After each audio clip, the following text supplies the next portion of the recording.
All right. Test.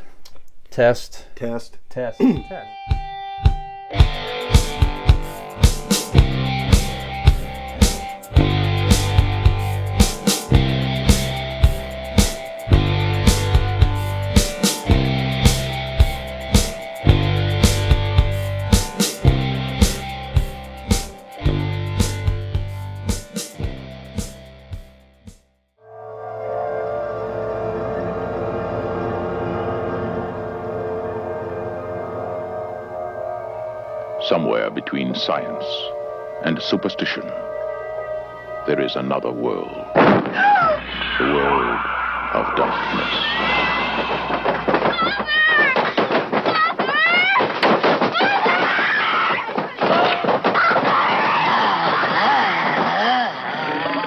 Nobody expected it. All right, let's see what Nobody believed it. And nothing could stop it. There are no experts. You probably know as much about possession as most priests. Look, your daughter doesn't say she's a demon. She says she's the devil himself. I'm telling you that thing upstairs isn't my daughter. Now, I want you to tell me that you know for a fact that there's nothing wrong with my daughter except in her mind. You tell me you know for a fact that an exorcism wouldn't do any good. You tell me that!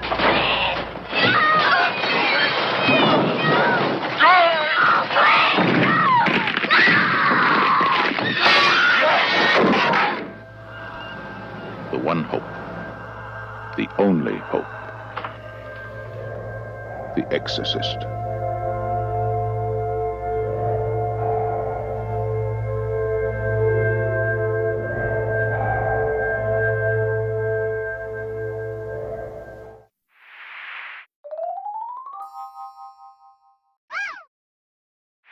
Four, three.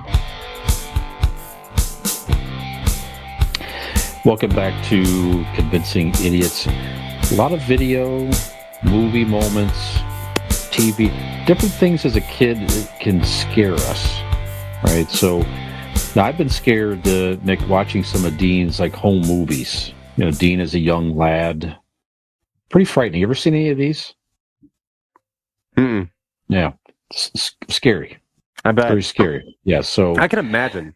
it's very, Sure. it's, you know, those type of moments where, you know, it can stick with you and hang on with you for several years, you know? So, I've had similar moments watching some different movies and things as a kid to where, again, it could have been a weird moment or a scary moment in a movie or television show, or again, it could have been extra sad or something like that, to where it just has that residual effect and it pops in your mind even at random if you see something that reminds you of it. And certainly if you go back and watch the source material again, you sometimes you can have those exact same feelings even as an adult of, you know, what anxiety and dread or whatever it might happen to be. So saw this as a feed on a Facebook question or something like that. I thought it was an interesting topic here. So that's going to be our main segment this evening. Traumatizing moments in movies or shows or something as a kid that still sticks with you today. You don't have to give your complete list or anything like that. Maybe we just kind of go round robin here and just name something. Like I said, I don't care if it's a television show or a movie. Doesn't really matter. But so Nick, why don't we start with you? So is there one that comes to mind to where it's like, you know, again, just still hangs on with you today? Yeah. So I'm Nick, just gonna, yeah. Performance of Harry Styles, you know, touched you so much. Which performance touched me so much? Oh, geez, that's tough. I can't see. That's not good for this, because there's not one that sticks out. Like, Sure. It's not like a. Okay. Well, then let's just stick to movies or TV. Yeah, I'm going to start with the most glaring example of the thing that I have always cited as my biggest and greatest fear. Haley Joel Osment. So The Sixth Sense horrified me. I thought you just talked about his face. Yeah, no, yeah, it is his face. His face is a child. It's less alarming now. It's still weird because it looks the same but adult-like. Right, his Strange, hair. isn't it? Yeah. Haley Yeah. Joel Osment. So I'm going to start with The Sixth Sense, right? The Sixth Sense was the one that just weirded me the fuck out as a kid. It's a great movie. It's a fantastic movie. But it just really weirded me out, and I don't know how else to say it. I was just shook when I saw it. I was just like, after I had seen that movie, it really hung with me, and I don't know what it was. It's the kid's face. It's his face. It's the way it's his delivery with things, and it's his face. I don't know what. There's no good logical way to say it, but he just gives me the fucking willies. I don't know what it is. Sure. It's the heebie-jeebies. I don't like it, and I would like to pile on that with also adding Artificial Intelligence, the movie that he was in, AI, a few years after. That may have actually been creepier than The Sixth Sense because he was like this little boy He robot. was creepier And it was than the alarming. robot. Yeah.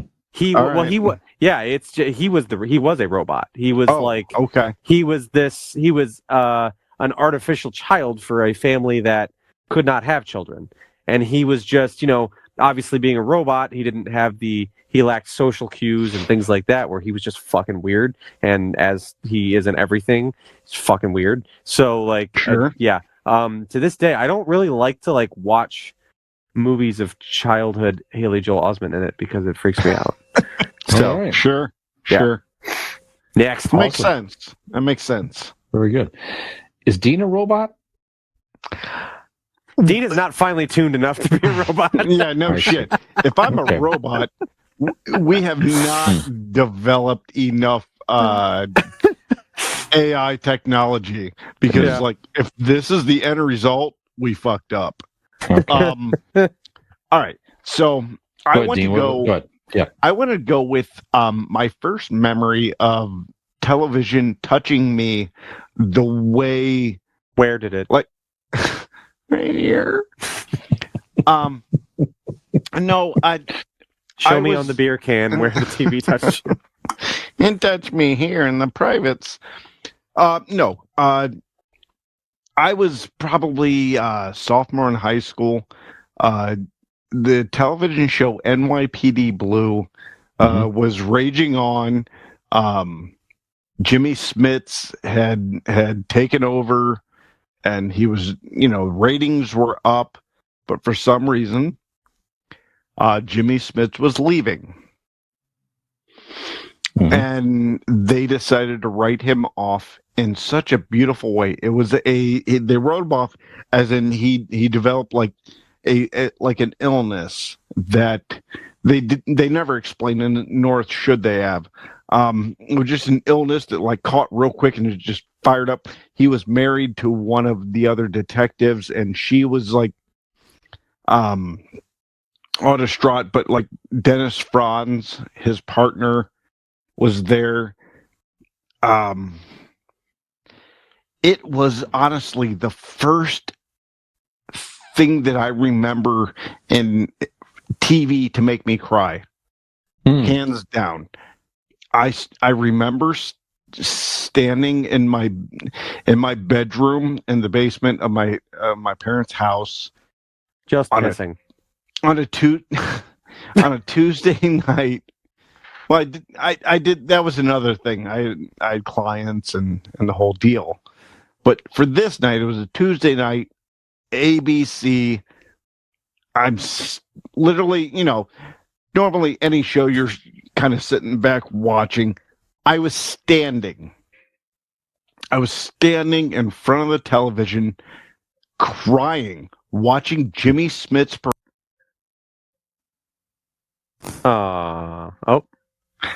I was watching, I'll repeat it. I was watching Jimmy Smits' performance of him dying, and Dennis Franz and Dana Delaney's performance, dealing with that. I was a mess. And I was, in high school, nothing gets to me, yada, yada, yada. It broke me. That's the first memory I have of television or any media, movie, period, fucking breaking me to tears. Not just tearing up. I had tears streaming down my face watching Jimmy Smits dying in that bed with Dennis Franz and Dana Delaney next to him.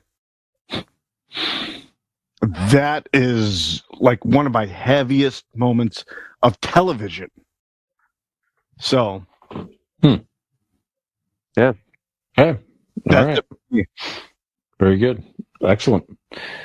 I'll give you one here. So as a child, I remember seeing the trailer for The Exorcist, and as a kid, it just creeped me out. And I remember, it sticks in my head today. Just seeing the trailer for The Exorcist, I went to bed that night, and I was never afraid of the dark. I always had the lights out and all that, but that particular evening, I insisted my mom keep the lights on because that trailer freaked me out so much. And then I stayed away from that movie for years. I don't remember when I go finally see it in theater. No, I was a young kid then when that trailer was out. This was like early 70s when that movie was out. I can't remember when I worked but it was one of those things to where that already was in my head to where that. I'm sure it was a teenager or something when I finally worked up the bravery in my head to watch the movie, and it still creeped me out. And even now, that is one of the creepiest movies. In that movie, I have a couple questions. Go ahead. First of all, did you watch it with a friend or were you alone? I don't even. I'm sure I must have watched it with people. I don't really remember the first time I watched it. Because it was it's something I had to kind of work up to. Because you were already scared of it. Right. I doubt I would have watched it alone for the first time. I doubt I would have done that.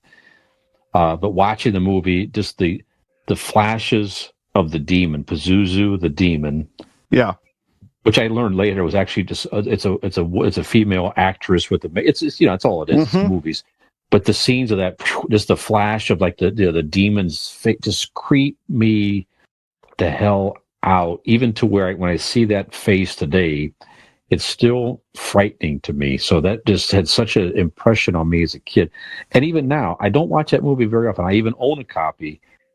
It's not one I work in if I'm sitting home alone, I'm not going to throw in the Exorcist. Movie you're going to put on. I'm not going to throw in The Exorcist just by myself because it's still too creepy today. It's something I'll watch with friends, and that's fun. It's enjoyable there.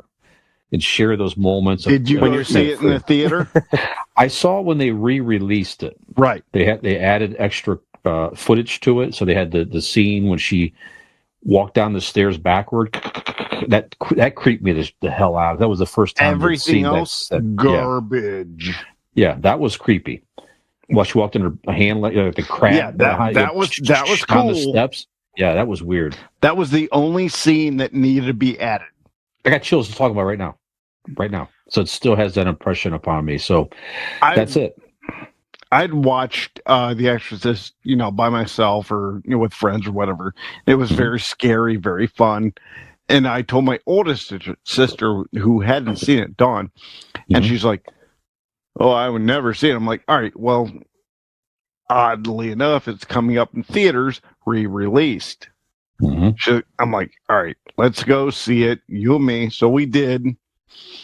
And all of these added scenes took away from the movie. It took away from like the scariness. Yeah, other than that creepy scene. But yeah, I agree with you. That was the only thing. Is like she walked away going, "Is that it?" I'm like, well, fuck. No, it's creepier if you would have seen it originally. Yeah. So it ruined that. But like, yeah. The walking downstairs is the only scene that mattered in the re-released. I agree. So by the way, this year, I think it's in October, sequel to The Exorcist comes out. We should go see it. There you go. Oh wow, let's do it. Yep. So that's mine. That's my first one. The Exorcist. Nick, do you have another one? I do. I have a movie that I dearly love. It's one of my favorite childhood movies. However, there is a scene in it that gives me the absolute heebie-jeebies. I love the movie The Dark Crystal. I think it was made in 85 or 2. It was made in 82, I think. But it was a Jim Henson, Frank Oz thing. Yep. And fantastic movie, very imaginative. Just still to this day holds up. Incredibly done. Great story. Great effects. But there are these characters, the Skeksis. They're the evil ones that took over the land, and there's a lot of actually like dark undertones to that movie. There's a lot of like creepier shit going on. But there is one scene in particular in which the one Skeksi who has been banished from the rest of the clan because he tried to challenge for the throne, he lost, and then he was banished. So now he is trying to go after the heroes of the story and bring them back to the castle and kind of redeem himself. But in the meantime, he's trying to convey to them that he's a friend and he wants to help them and work with them and, all this stuff. And he starts talking to them and he starts to kind of gain their trust and they start to get leery of him. And they're in this secluded little area of the forest and they try to leave and he grabs the one character with his talon, his creepy little bird claw, and he's like, he kind of cuts him and he starts to run and he's like, stay, please, please. And he keeps like, stay, please. And he's like running after him and he's like, it's just very creepy. I don't know. As a little kid, it was something about it just it invoked this reaction in me that was, it was so unsettling.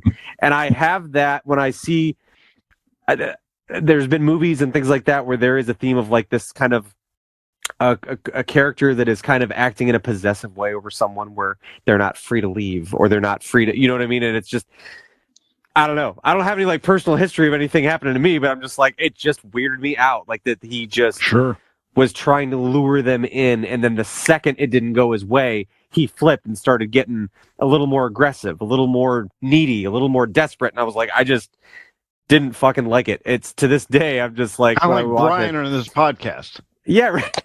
Please, please, come back next week, please. But actually, my kids both get weirded out at that point now because they love the Dark Crystal and then the Netflix prequel series that they did, that they made in present day. But my kids love the Dark Crystal, but that scene also weirds them out. And I'm like, right? I said, same one.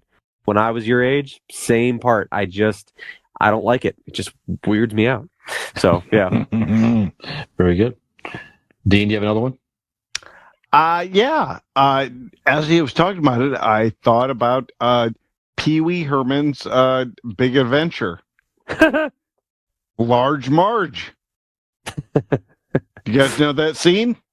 Vaguely familiar, yeah. The truck, the female truck driver picks him up and drive him to wherever, and at the end she's like, tell him Large Marge sent you, and like her eyes bulge out, and it's like a horror scene, right. But it's so brief, like point fucking 3 seconds. You know what I mean? It's so brief.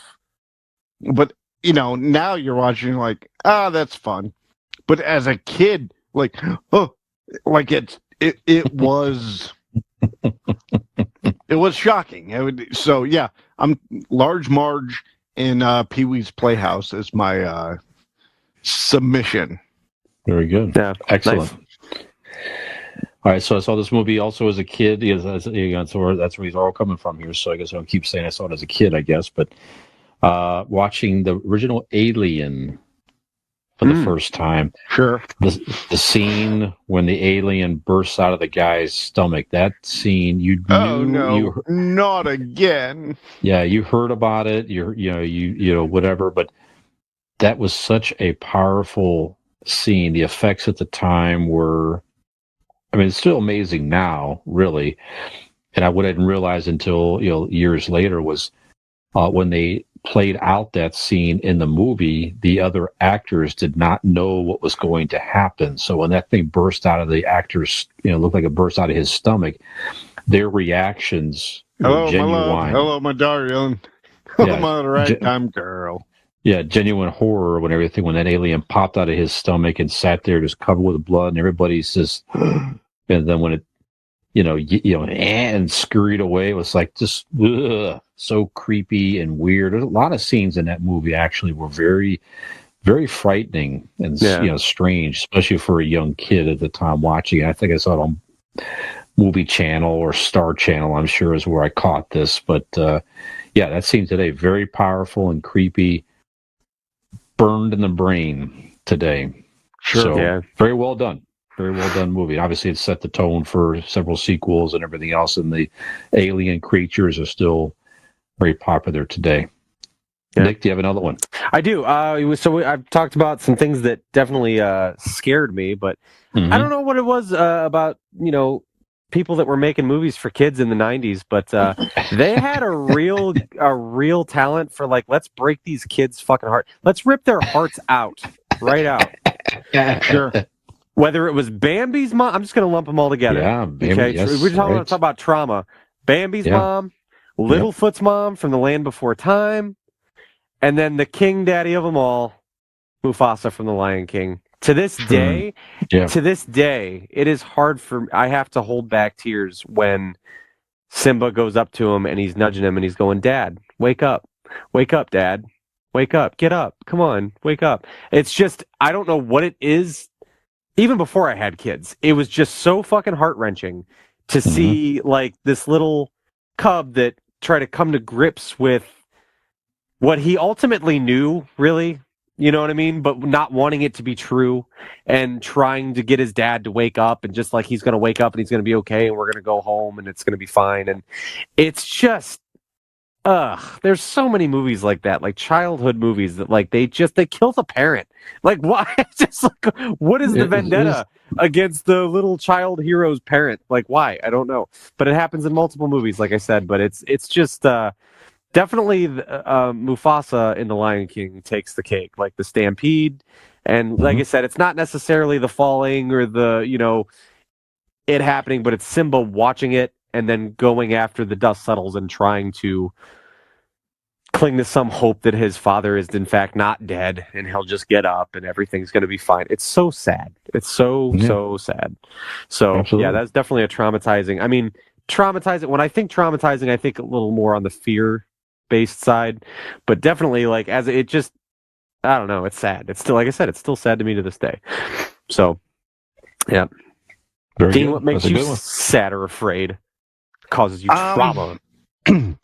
Again, I heard about, I read this when you guys are going to do this, and I didn't know I don't have like things that like traumatize me, like Just kind of like life in general over time kind of deal. Right. But like, there are those episodes that like stick with you, that haunt you, that like NYPD Blue and Jimmy Smith's death. And again, my next submission is the death in Buffy the Vampire Slayer, her mother. The episode was called The Body. It was in 2001. And what made this different than everything else, every other thing on TV, is there was no soundtrack. There was no music, nothing. Ma, ma, ma, ma, or da, da, da. Nothing. There was absolutely no music to this episode. The episode is where Buffy finds that her mother dies of a brain aneurysm. Not a vampire, not any sort of supernatural thing. She finds her mother dead in the living room of a brain aneurysm, and the whole episode is a continuous shot, and nothing, not like a continuous shot of like the camera, but there's no music at all. It is just this teenage girl who's normally deals with vampires and have to stake them and kill them, and blood and guts and gore. This episode is about her dealing with the trauma of her mother randomly dying of a brain aneurysm, and they put no sound to it. It's so silent in most of the episode. And I think there's only one like very, very small fight scene. It's just, it's brilliant.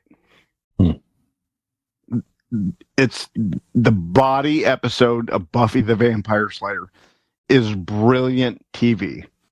And when watching that, that's always just hit to me.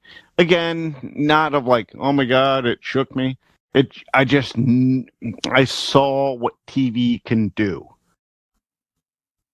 Yeah. Saw what storytelling can do in that genre. And magnificent. So It's good. Yeah.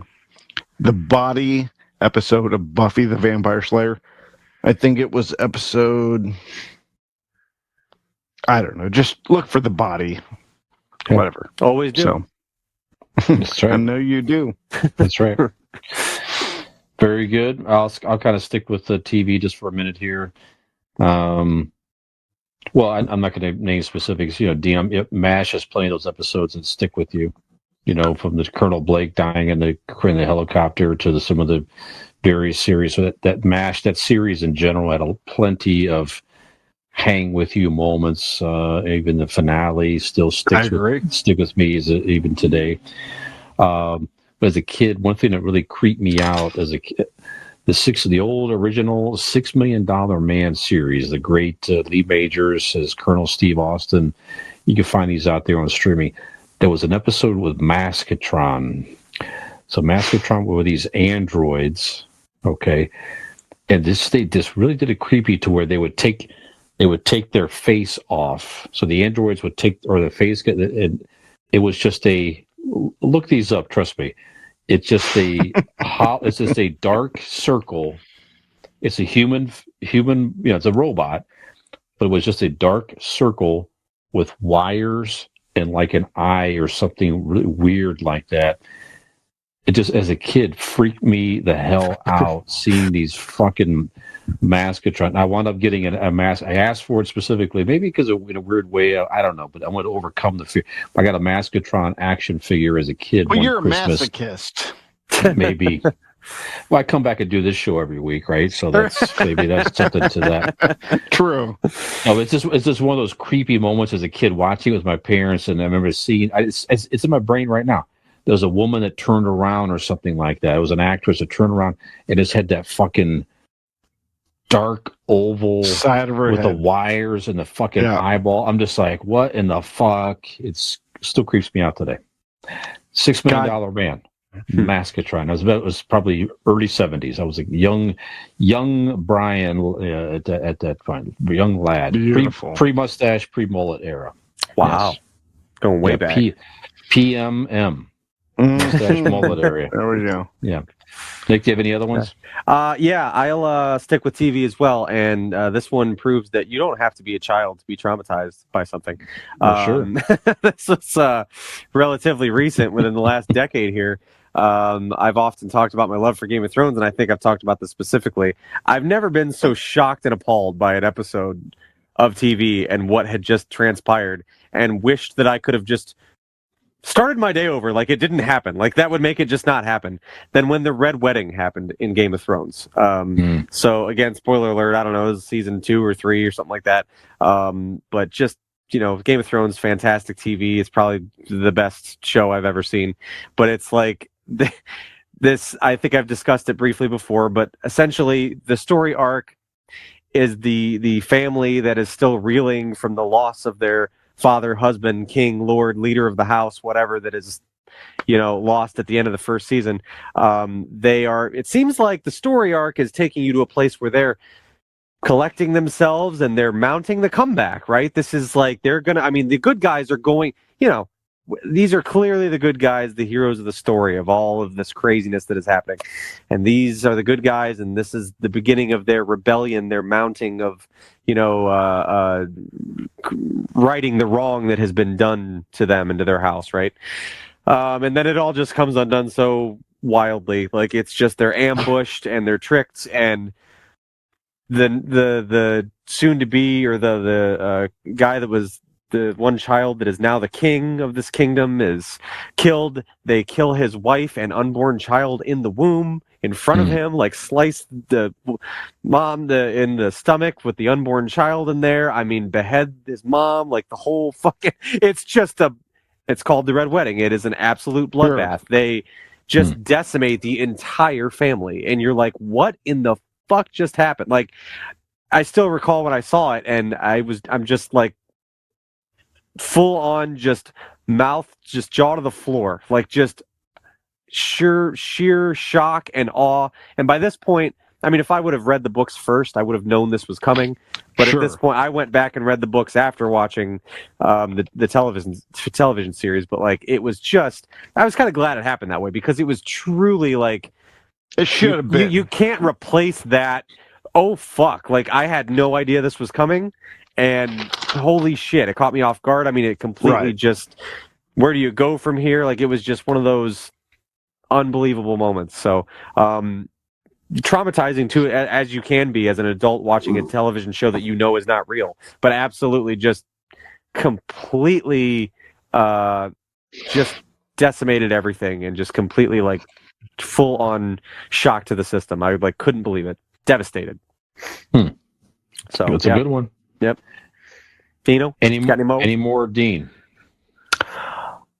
Does it count when Alf got caught? No. Well, if it bothered you, sure. It did bother me. It made an imprint. I mean, it's still something that bugs you, that's impressionable to you. Yeah. No, it was a horrible ending. Actually, I don't really have, because I wasn't prepared for this. But and this is different. Doesn't stop you any other time. Like, whatever. Right. I've really been. What really broke me was like the last episode of Convincing Idiots, where Nick and Brian thought they were like so funny and so cool, and the audience, of course, knows they weren't. But it still was upsetting. Mm-hmm. Yeah. Yep. Traumatizing. Traumatizing. Yeah. It's like when Brian, you think you're going to do a podcast with just your best bud Brian, and then out of nowhere, 15 minutes, this fucker like shows up. That's traumatizing. Yep. Should have set the link. Should have set the link straight to Nick versus the group chat. Fair enough. You'll know better next time, dickhead. All right. I know it's getting late here. I'll give you 2 rapid fires and 1 more, and then Nick, if you have any other ones here, all right, real quick here. So rapid fire, Scanners 81, the scene everybody talked about, the guy's head blows up as one of the. At the time, it was very good special effects. Some guy was like a mind reader or whatever. Anyways, he was sitting there and he kind of just jumped around. You might know the scene. If not, look it up. It still kind of holds up today, and a guy's head just explodes, which was like, wow. First time seeing anything that graphic in a movie. That scene definitely stuck with me. There's just a creepy movie in general. 1979, the great Chuck Connors, kind of a 70s action movie type. He was also in Airplane 2. Anyway, Tourist. Yeah. The guy that spits and blows up. Tourist. I think they remade it, but Tourist Trap. Mannequins themselves are already creepy. The premise of this movie was, people broke down at the wrong place, wrong time type of deal, and they stumble across this guy. Whatever, but in this compound that he has, it's just all these mannequins, tons of mannequins. It kind of creeps these people out. You come to find out he's taking people and somehow converting them into sort of like living type mannequins. He runs around and wearing this like mannequin looking creepy mask. Super creepy, weird. Watched it on cable as a kid. Freaked me out. Still impressionable today. And one movie as a kid that maybe you guys can relate to as well, that had a lot of traumatizing moments as a child, that was like, I can't believe I'm watching some of this stuff here. All the way back in 1980, The Empire Strikes Back. Watching this movie in the theater as a kid here, you had a few things in this movie. Again, this is me as a young kid now. In 1980, I'm like 11, 12 years old as a kid watching this in the theater. Sure. You had the scene where Luke's in the swamp with his training with Yoda. He sees the Vader image. beheads him, and the head rolls over Sees and blows up, himself. and there's Luke's head there. That was a whole creepy scene. You Definitely a had darker side of Star Wars, like you hadn't seen something kind of creepy, eerie like before. It definitely was. The whole carbonite scene with Han, I couldn't believe that actually that happened. It was like, he's going to get out of this. No. Bring him up, falls over, and see that first scene of Han frozen in the carbonite with they filmed it. It was such a beautifully shot film anyway, but with the light, and he's the painful look on his face and everything like that in the carbonite. You all know what it looks like if you're a remote Star Wars fan. That was just scary and weird. Like I can't. They froze Han Solo. What's going on? What's happening? And then they thought, surely they're going to catch him. Sure. And Boba Fett's wheeling him on the Slave One. They're going to save him. He gets out of there. Okay, they're going to get him. Everything's going to be fine. No, as we know, the movie ends. It sort of has a little bit of hopefulness or whatever. Sure. Sort of weird. It's like, what is happening? What's going on? How did they end the movie this way? It did. As a kid, I'm like, I can't. What happened? What's going on? What's happening with Han Solo? What's that? And you're just stuck. You're stuck. Then you get like 2 or 3 years to know. That's exactly what it was. I was in like 6th grade at the time, and I had to wait. 3-4 years. Yeah, an eternity to see what the hell happened to Han Solo. Right? Yeah. So as a child watching that as it played out, that was again a very traumatic movie. When I see those scenes again, even today as an adult, it's like, wow, you just sort of, again, you go back and reflect upon when you watch that as a kid for the first time again. But that's what makes it one of the best Star Wars movies, arguably, even to this day, as we've talked about several times. So that's what I got. It's like, we talk about probably many more of these here. Nick, do you have any final ones, sir? I'm going to keep it brief because it's actually very, very real and very, this is like not a funny thing or like, oh, haha, yeah, I remember that. It's funny. Just real quick. This actually like in the moment, I remember being like, this is what traumatizing is. I was a little kid. I don't know what age, but I remember being in our living room floor and I was actually playing with some Star Wars figures. I remember this very vividly. My parents, I think they were watching a documentary or something like that. I don't think they certainly did not know I was paying attention to the TV. Otherwise, I can't imagine they would have watched this in front of me. But it was a documentary on this doctor who had gained this obsession with a woman that was a patient of his. She had passed away. He went and like dug her body up and like kept it, like knew how to keep it, preserved, and would like live with her as like a made up, like it was like his wife, and he would do things with her and he would set her up for dinner and just, I was little. Wow. You know what I'm saying? I was just in the floor playing with my Star Wars figures and just kind of looking up, and I'm like, "What's going on?" And that's when I learned what necrophilia was, and it's learned what I learned. Yeah, it was this guy he was a doctor. He grave robbed this. I don't know what story this is, but like I said, it's not like a haha funny thing. It actually happened, and I was legitimately freaked out. Like I was afraid. Sure. I was definitely past the point of like sleeping in my parents' room, but like I was afraid to be in a room alone for a little bit because I was just like, I don't know what, it just weirded me out. But that like legitimately in that moment, like traumatized me. Like I was just like, what the hell why would somebody do that? Why would something like this just so unthinkable to my little kid mind of what I could comprehend what this story was. But yeah, that was, there it is. Bam. Heavy shit right there on the end. Wow. Bookend. Serious shit. Sure. Yeah. Dean, what's your deepest, darkest fear? I don't know if I can fucking top that. And it's almost midnight, so. Well, Megan has said, Nick, that it's not unlike sleeping with the dead in some respects. Yeah. Smells. Yeah. Sounds. Yeah. That's right. That's right. Well, you could not restart the heart of that man's wife, it sounds like, Nick. No. But you That was the weirdest thing, too. It wasn't even his wife. He was just obsessed with her. He wasn't like, she was a patient. He was like not intimate with this girl while she was alive. It's weird.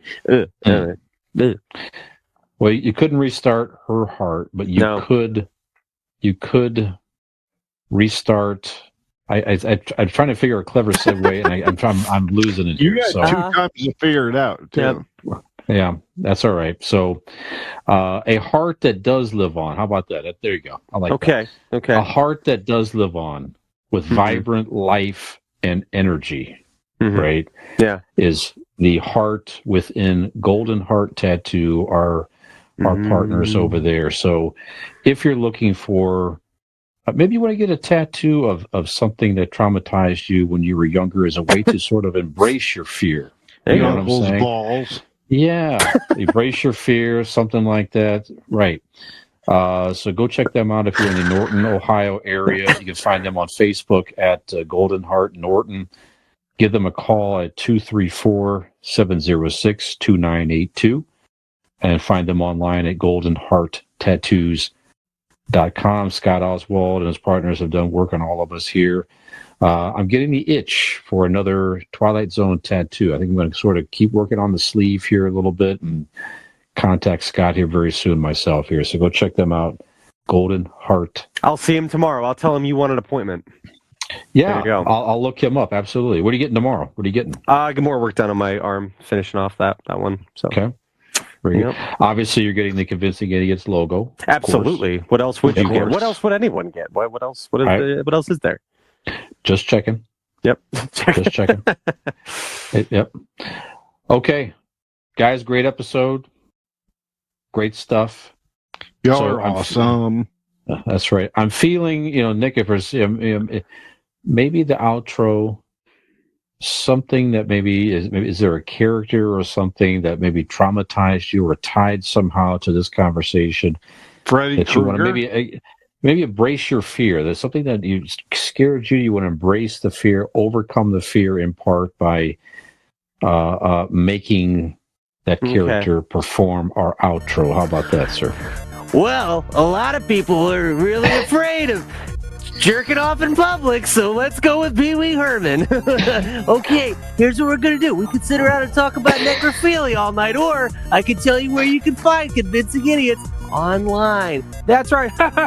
Go ahead and head on over to Convincing Idiots Pretty good. Linktree. What's that? What was it? You're pretty Link good. Tree. That's the word of the Oh. day! Linktree! That's right. Head on over to Convincing Idiots Linktree. Just type into Google LINKTREE, and there you're going to find all of the links to all of our social media accounts. And there you can like and subscribe, rate, and review. You can also find all that information on our website, convincingidiots.wordpress.com. And there you can find all that and so much more. So, for this episode of Convincing Idiots, I am your millennial Nick. I'm Zaniel Dean. Gen X Brian. Have we convinced you to join us for more traumatizing experiences?